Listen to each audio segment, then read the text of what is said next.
Hi, I'm Roberta. Welcome to my kitchen. We've got a number of ingredients that go into our laksa paste, and the laksa paste is the soul of the laksa. So let's get everything prepped up for the paste. Some dried red chilies, and we're just going to take the seeds out of those. Now, they fall out pretty easily. Don't be tempted to do what I'm tempted to do and get in with your nail, because you'll regret it later.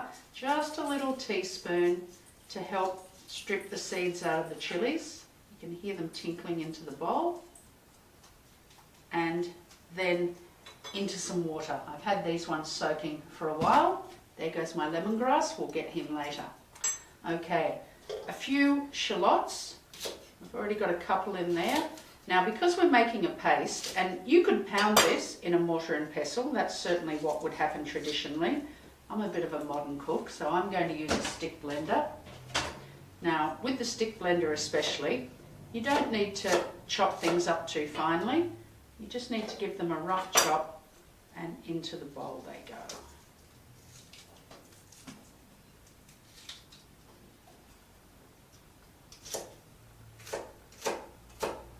Same with our garlic. He's just going to get a rough chop and go into the bowl.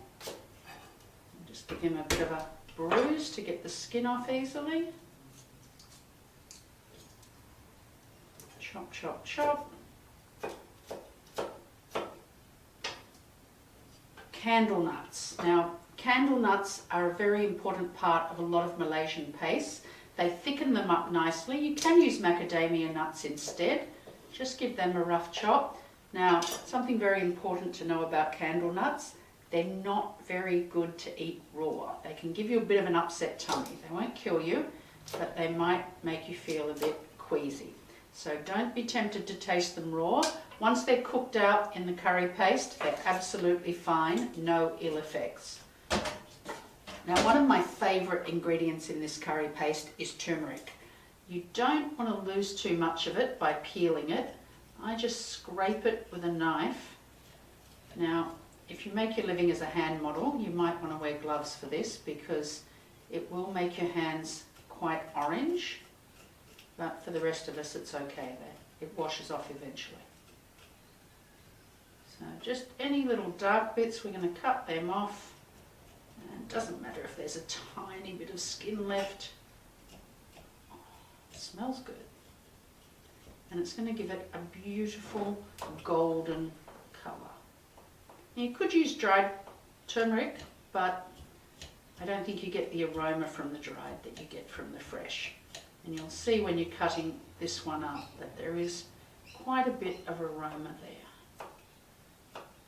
Now again, it's going into the paste, it's being all blended, so we don't have to grate it, which is a blessing because it's a bit small for grating.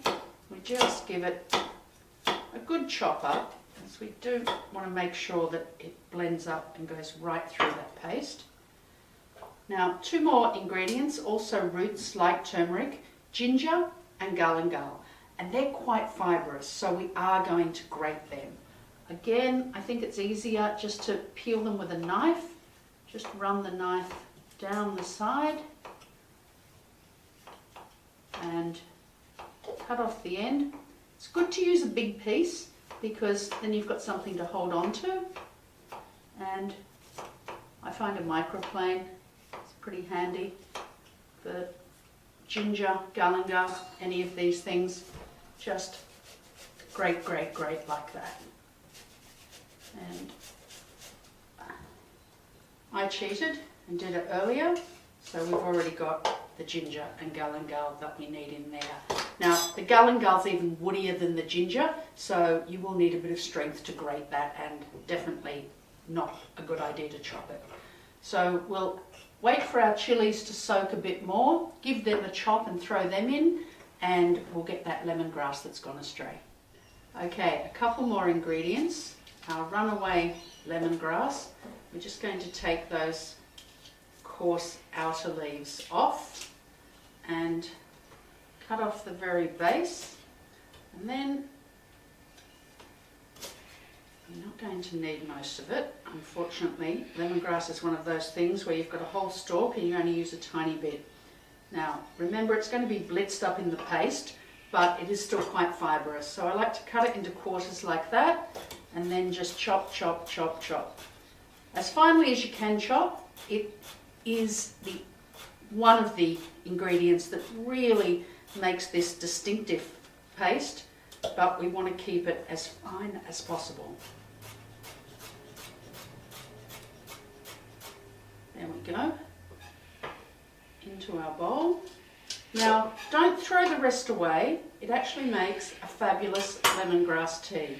So this soft part here, cut it up into a few pieces, bruise it a little bit with your knife, steep it in some hot water, lemongrass tea. Now the other thing that is the soul of this curry paste is our bluchang. So very strong. Keep it in its packet, keep it wrapped up in some paper. You want about 1.5 teaspoons. So it is quite pliable, malleable. So we can measure it in a spoon. Just press it in there. That's about right. Okay. Start with the tip of our knife. There we go, into the container. And about another 1/2 teaspoon. Yeah, that's about 1/2 teaspoon. In he goes. Alright, and we'll wrap him back up and put him away where we can't smell him. It smells so bad on its own, but so important in a dish like this. Now we'll just drain these chilies. The purpose of soaking them, apart from to make them soft, is some of the really coarsest heat comes out of them, and they will hit you in the back of the throat, but you're left with a lot more fruit flavour. So I'll just drain these. So they're spicy little fellows, but they are going to add heat, but also, as I said, chili fruit flavour to our laksa paste. So just give them a rough chop into there, and then my favourite kitchen gadget, my stick blender. You could do it in a food processor, but I think the stick blender gets it finer.